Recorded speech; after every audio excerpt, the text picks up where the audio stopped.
And you can see the lights. Yes. Excellent. Welcome to another episode of Candid Conversations. Today we have Warrick Kernes. Warrick is the founder of Insaka Online Academy.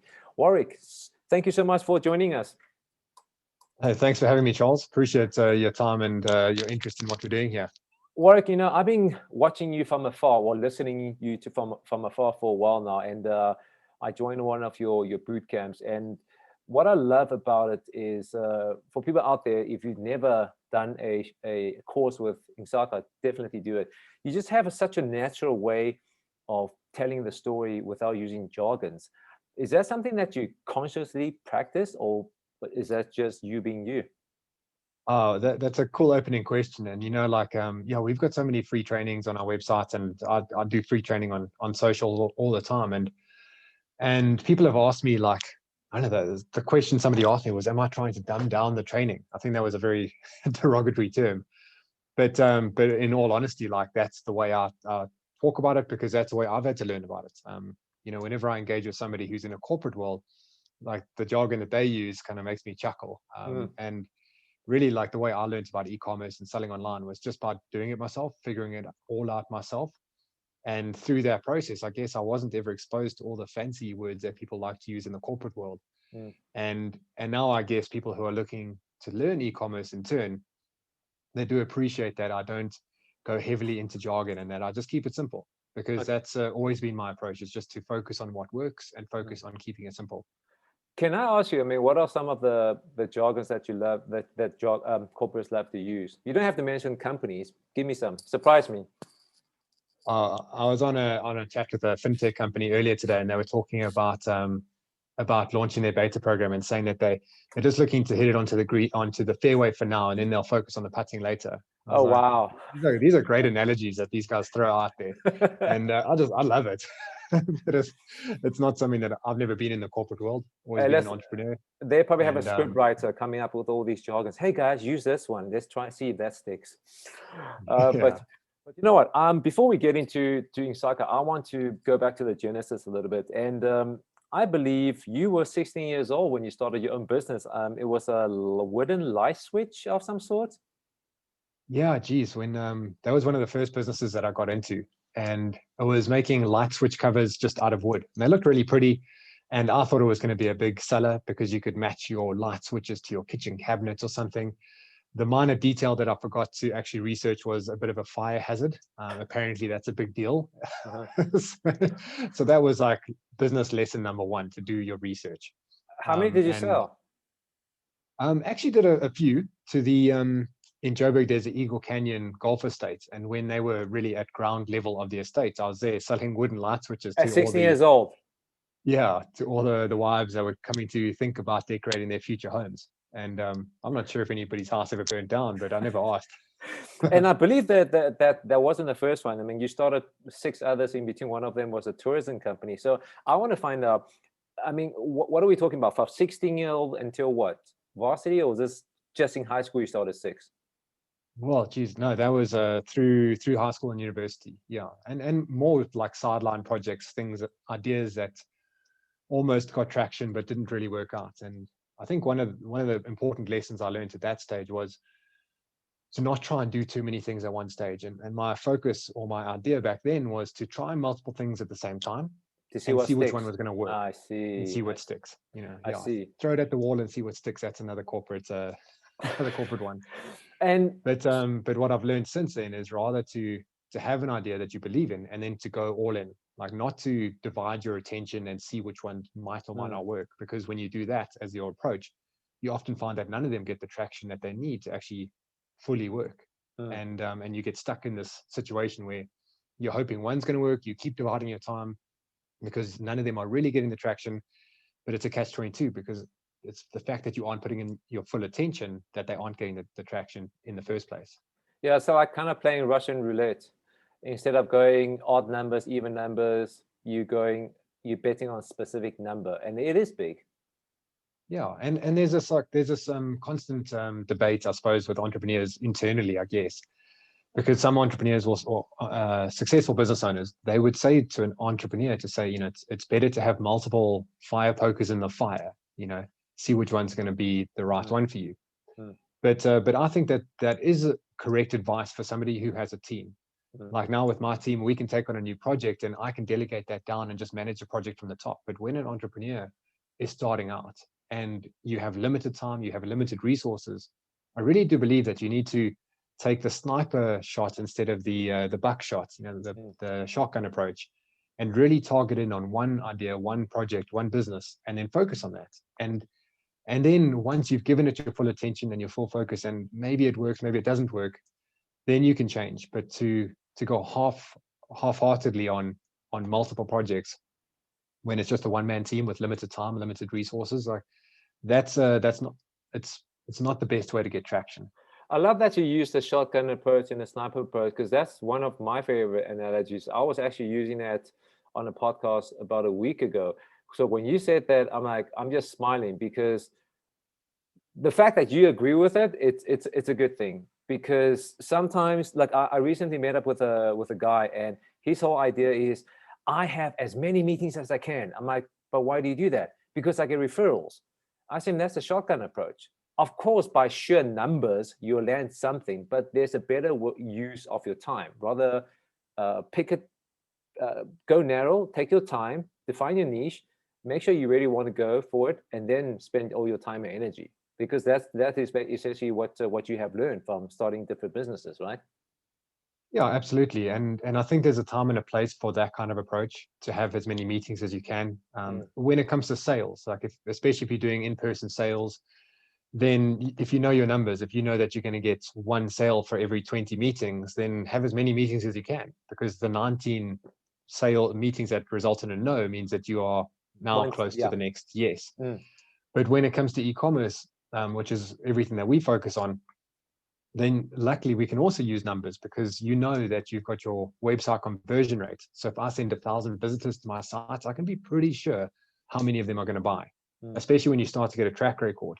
And so when we move like a physical world meeting scenario to a online world where you can scale really, really quick, then I think that that's one of the big advantages of people looking at selling online instead of in person, because it's not relying on meeting people face to face and hoping that you're going to get a sale. 1 out of 20, you can meet 1,000 people, you can meet 10,000 people simply by creating a digital presence. You can go international, no problem. Yeah. And suddenly you are scaling your business without having to rely on your time. And that's one of the greatest benefits of using digital platforms and online businesses. Speaking about online, I believe that you got into online by accident. This wasn't your childhood dream, right? But I mean, I'm just very curious, because you started these 6 different businesses throughout. So you, instead of getting pocket money, is this how you made money, or was it more of a thrill of building a business? Well, I think from a young age, I knew I wanted to be my own boss. I think I was 15 when I first got given the book Rich Dad Poor Dad by Robert Kiyosaki. And that sent me off on a rabbit hole journey. And from then I just knew that I wanted to be my own boss. And so starting all of these different businesses, yes, I needed money to buy drinks when I was in university, and to pay the fees. And I was working all these odd jobs and starting all these different businesses, and some of them worked, some of them didn't work. The ones that did work eventually tanked. And what happened is that I got quite disheartened by the fact that I'd started all these businesses, and even the ones that started to get traction, there was just something missing, and I wasn't getting it right. And so I convinced myself that I needed to go across to England and get some first world experience. I go move to one of the best cities in the world and learn from the best, and then come back to South Africa and try another business. And when I got across to London, my girlfriend, now wife, Camilla, and we rented a place, and a couple of weeks went by and I didn't have a job, and I really needed to pay the rent at the end of the month.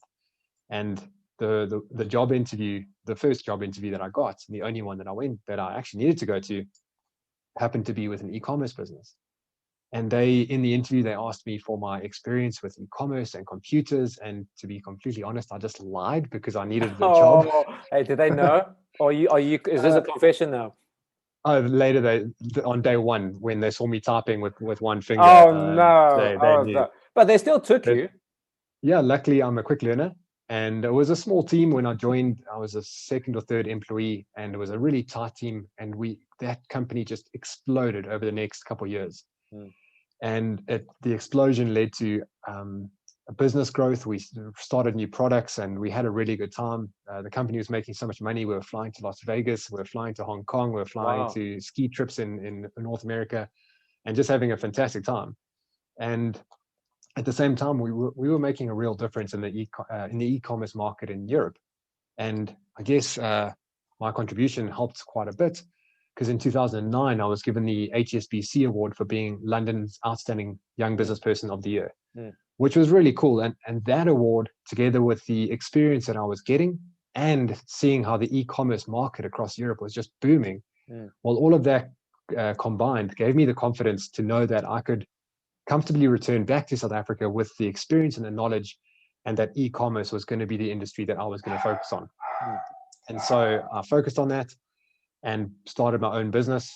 And right in the beginning, it was very small, and I had to move back in with my parents. And did you save up? Sorry, did you save up? Did you save up when you started Insaka? So while living in Europe, earning pounds, that was a great way of saving. But before returning home, my girlfriend, our wife, and I, we went backpacking around the States for a few months and blew all of our money. So shoestring budget. So yeah, how much money did you start off Insaka with? Rands and cents. So Insaka came much later, but my e-commerce business that I started. Oh yes, Action Gear. You're talking about Action Gear. Was Action Gear, and that I started with 8,000 Rand, which was all the money I had to my name. I had to move back in with my parents. You went all in. Went all in, yeah, absolutely. Did anybody thought you were crazy and say, "Hey, Warrick, perhaps let's just get a job, get yourself off the ground first"? Did anybody say that to you? Nobody said that to me, because they wouldn't. They knew that I wouldn't go for that. Always was going to be my own boss. Always going to be an entrepreneur. Always going to start a successful business. And I was really confident in myself as well, having seen what was happening across Europe and having had that experience. Like coming back, it was a no-brainer. And taking all my money in the world and buying stock and building a website, it made perfect sense to me. So I started that from my parents' spare bedroom. Like I'd wake up in the morning, make my bed, and then start putting parcels on the bed and start just open up my laptop and do some marketing, and that business grew. And just 3 years later was when we did the first month where we did over R1 million revenue in a month. So that took 3 years. And in that time, I built a team and moved out of my parents' house, bought a house, got some offices, and it was really, really doing much better, really well at that stage. How did you celebrate when you guys hit the 1 million? We went to Spur, as you do. You went to Spur. Okay. I mean, so the timeline, so we're talking about 2012 when you guys hit 1 million. 2013, yeah. 2013. I mean, do you feel like, how much do you think luck played a part in terms of right time, right place? So that's an interesting question. Like I've sometimes told people like I was lucky, like right time, right place. Timing, yeah. And I think I say that from a position of being humble, as I hope I am. But then people often counter that to say, I started businesses from being a kid, and I was always going down this route, and I always backed myself. And so to be in the right place at the right time, luck is often where opportunity meets preparation. And so that was really it, rather than luck. The luck or preparation that I had was that when I started Action Gear in 2010, I was the first person in Africa to sell GoPro cameras. Yeah, people didn't know what that was. At that time, well, now people look back and they're like, "Oh, that was a great decision, Warrick." Well, that was an easy choice, right? Yeah, but back then GoPro was unheard of. Like nobody knew what it was, and I had to create the product demand. And then when people started finding out about it and looking for it, yes, we were the only people selling it. And later, more and more people were selling it, but we had built a niche and a positioning in the market. And later, I used the same product analysis processes to figure out that drones were going to be a massive seller in the market. And credit to my business partner at the time, actually, he was also the one pushing that. But we were then one of the first companies in Africa selling drones. And again, people are like, that's a no-brainer. Obviously, that was a good decision. But it's not so easy in the moment when nobody knows what these products are. Hindsight 2020, right? Absolutely. And but everything wasn't always smooth sailing. After hitting that million, after getting our business to R1 million a month in 2013, and we continued growing from there. And to be honest, I thought maybe humility went out the window, and we thought we were rock stars, and started increasing our expenses and living like rock stars, and thought we were untouchable. And some simple, basic business mistakes that we made meant that we had to make some really tough decisions. Finances were a shock. Like, our accountant sat us down and said, "This needs to change." And we had to retrench some of our team members who, in a small business, it was like, it was tough. It was like our friends, our families, people that were having this exciting journey together. Now we had let them down, and really had to go back to the drawing board and back to the basics of business. But when we did that, when we went back to the basics, it just cemented it cemented my experience about what really is important in terms of growing a successful business. And when we focused on those basics, then the business grew back up to R1 million a month. And we focused on just doing all the basics right. And in 2015, we won the award in the e-commerce awards for best customer service in South Africa. And second place was Takealot, third place was Bid or Buy. So it was a pretty cool award. Good company to be in, yeah? Yeah, and I love that. And those awards haven't happened since. So let's call it a floating trophy. And I've still got the best customer service. Where is it? Show me on the screen. Do you still have it there somewhere? It's you can see on the visual. You can see it behind me on the shelf. I love it. Now let's talk about the Insaka. I believe the name is it's a cultural center where communities like the elders they get together, kind of like a group of wise men that talk about business. Is that where the idea came from? Like a knowledge hub? Yeah, pretty much. So that's a meaning behind the word. But where that word kind of hit home with me was after we won that award, the best customer service award. Then the following year, I took a few months off as a sabbatical. The company was doing well again. I was spending money again, taking time off again. But this time I'd focused on the foundation correctly, so I could take a few months off. My wife and I, we took some single speed bicycles and we cycled from our house in Johannesburg all the way to Kilimanjaro. And we camped in villages on the side of the road in the bushes. We washed in rivers, or we washed in school grounds, wherever we could. And it was really interesting. As we got up from Zambia, Malawi, Tanzania, then each village that we stopped at, they welcomed us like rock stars, because for them it was a privilege to have guests. And they would these are welcome strangers. us These are strangers. Absolute strangers. They don't know us from a bar of soap. And we're just riding down the road. We get into a village and we ask, like, can we sleep outside the school or pitch our tent on the soccer ground or whatever? And they were really warm and accommodating to us. And in the center of each of these villages around East Africa, pretty much a central point was always an open-sided thatch, which was this point where the community leaders would get together to talk about the community and to talk about business and supporting one another. And that open-sided thatch in the middle of the community was called an Insaka. And a couple of times we were offered the privilege of pitching our tent or throwing our sleeping bags down underneath the Insaka, which was really a big deal because this was like the center of their community. And I remember just like, it was such a joy to be there and to know that these communities really help one another. And the other thing that was kind of ticking by in the back of my mind was that after we won that award, then we had some really good press, and a lot of people were hearing about my business or seeing our success, and they were asking me, how could they start their own online business? Which payment gateway could they use? Which courier should they use? Which website platform should they use? And the questions that they were asking me were the same questions that I had in 2010. And it's the same challenges that I had to overcome myself the hard way, because there was nobody there to guide me and help me and assist me when I was trying to find the solutions to those problems. And what really irked me was, while on the cycle trip up Africa, sleeping underneath these Insakas, like, the question that was coming up for me was, why couldn't I help more people? Like, I had the answers to their questions, yet I couldn't help them because I was so busy running my own business or riding my bike up Africa.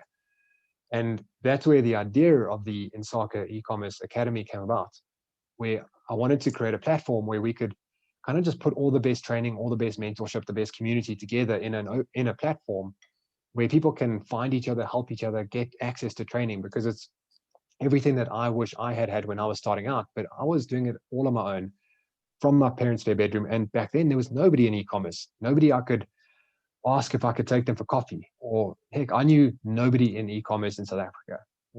And if I had had training, community support, mentorship, the success that I had battled to get over the years, I could have had that a lot quicker.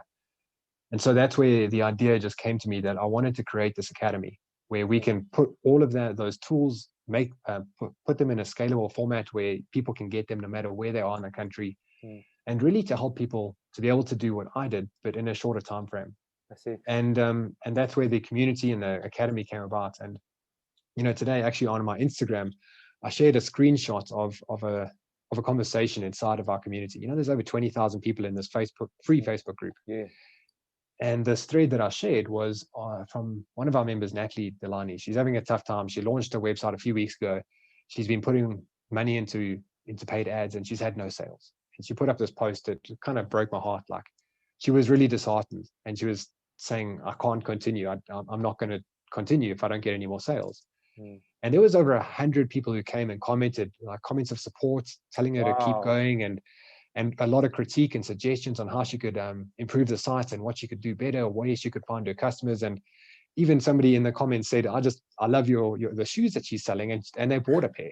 Wow. And I commented lower down, and I said to Natalie, like, how do you feel now? Has it changed for you? And she said, absolutely. The support and the feedback from the community has given her the motivation and the knowledge that she's on the right track. And now she knows for sure that she's going to continue. That is such a beautiful story. I'm almost moved to tears. That is such a beautiful story. I want to ask you, like, out of all the courses, how many courses have you launched so far? Do you remember? Plus minus. We've got two main premium courses for students who want to accelerate their learning. Yeah. But we've got dozens of free trainings on the Insaka website. Okay. Do you remember what was the first course you ever launched? Absolutely. It's actually my signature program called Your Online Store, which helps people to start from nothing and build an online store, learn digital marketing, launch their website, do it themselves. It's actually far easier than people think. And I show them how to do it step by step. And that's it's still the program. It was our first program, and we're still taking new students on today. And it's also where we see the most success with people. But but we do have dozens of programs available, most of which are for free. I wanted to ask you, like last year with the pandemic, the business must have exploded. Again, opportunity meets preparation. I mean, if you only started the academy last year, it would not have garnered this traction. Because I'm part of the Facebook group, and I can see people just you built a community again. But if you only started this last year, it wouldn't have gained traction, right? Just like you say, where preparation meets opportunity / luck. And so the COVID pandemic was a really good shot in the arm for anybody in e-commerce. It was a growth spurt of note, and luckily the growth jump that we've had is not a temporary growth jump. It's not going away. It's just given us a boost, and then the growth is continuing. And sure, for Insaka, we had hundreds of people signing up for our paid programs, and our community and our database has just exploded. So it's been wonderful that it's given me an opportunity to do what I want to do the most, is to serve and help entrepreneurs. And the fact that more and more people are looking at e-commerce, and rightfully so, as being a great opportunity, that's just highlighted how much our training is needed in the market. And thank goodness we've created this stuff, because there was a whole bunch of people who not just wanted our training through the COVID lockdown, but they needed it. They didn't have an income. And another great story, which I absolutely love, is one of our students, Barbara McGrath. She had and has a tourism business on the Midlands Meander. She takes glass and she makes beadwork out of this glass. Really talented. And she relied on tourists coming through her front door. When the COVID lockdown hit, her business stopped, but her bills continued to go. She had staff, she had rent, and she needed an income. So she jumped onto our program. She built a store, and she started to get sales there. And just a few weeks later, she was actually generating enough sales that was more than what she was getting through the store already. And the most amazing fact about Barbara McGrath is that she's 78, and she was able to do this. And I just love her story. I remember you sharing that story, and if I remember correctly, is she started getting in touch with all the customers that used to visit there, and she created like memorable pieces or something like that. Yes, yeah, and she was really creative and really went out of her way to go and just being entrepreneurial. And if she can do it, then I think anybody can do it. And I love we've that. got students from Barbara at 78 all the way down to there's a pair of a brother and sister down in Stellenbosch whose mom invested in the program for them, and they've started an online store selling fruit, and and they're crushing it. These two, I mean, they're like, I think they're 14 and 13. These Wow. brother and sister, and they're killing it. Tell me And all the way, something. Out of all the businesses that you've seen, the people that, what is the most strangest business idea you've come across to? Like, this person is selling what? Does anything pop out? a couple things come up there. Like a lot of people just moving into the CBD oil marijuana space, which I think Okay. is a great opportunity. Okay. To one of our students selling adult toys. That's always an interesting one. You But said that you lowered your. I noticed you lowered your voice when you say adult toys. yeah, don't tell anyone. But she's got a great business, Carmen from comeplayWithMe.co.za. Okay. Great website, great. Not that I shop on it all too often. I'm blushing. I'm blushing now. Okay, what else? What else? Cool. Yeah, one of the stories that just kind of gave me the wow factor is not necessarily the products that were being sold, but a person, a gentleman named Zamani Shezi down in KZN. His profession is that he's a truck driver, and he drives the logistics, a big 18-wheeler truck or whatever during the day. And in his spare time, he launched an online store. And now he tells me that when he's driving, he can hear the sales like on the app at cha-chings every time Oh there's a wow, sale, cha-ching. that's amazing. And he's driving his truck and he's getting extra revenue through there. And now he's building the revenue through his online store to the point where he'll eventually be able to quit his day job and just focus on that. Mm. And that story, it's one that also kind of warms my heart and gives me goosebumps all over. Just like, if all of these people can do it, then I really do think that anybody else who's got a laptop and internet, they can do it too. I love it. Listen, Warrick, one last question before I let you go. You've spoken a lot about I suppose case studies and these wonderful stories that you shared. Are there any common myth about e-commerce besides anybody can do it? Is there any common myth that you want people to say, stop thinking like that, or it's not true? Anything? There's a lot of myths that people have when it comes to e-commerce. One is that it's very risky. Like there's a risk of being defrauded, and that as soon as you put a website on, there's all these fraudsters who are going to come out of the woodwork and rob you. Before OTPs were a thing, that message that the bank sends you, like before that was a thing. Like we used to be defrauded all the time. It was a real pain in the butt, a real pain. But since the OTP came about, that's been reduced massively. And there are still ways that guys could take you for a ride, but it really happens very rarely. And in my training, I also help my students to know how to avoid that. But it's really not a thing. Another myth is that South African customers aren't yet shopping online, so it's not a good business opportunity. That I call BS. There are so many customers who have been shopping online for years and years, and more people that have moved online because of the lockdown. Through the lockdown, they were forced to try online shopping. And when they tried it, that's when they saw the convenience and the absolute breeze of actually just buying something on your phone and having it delivered to your front door.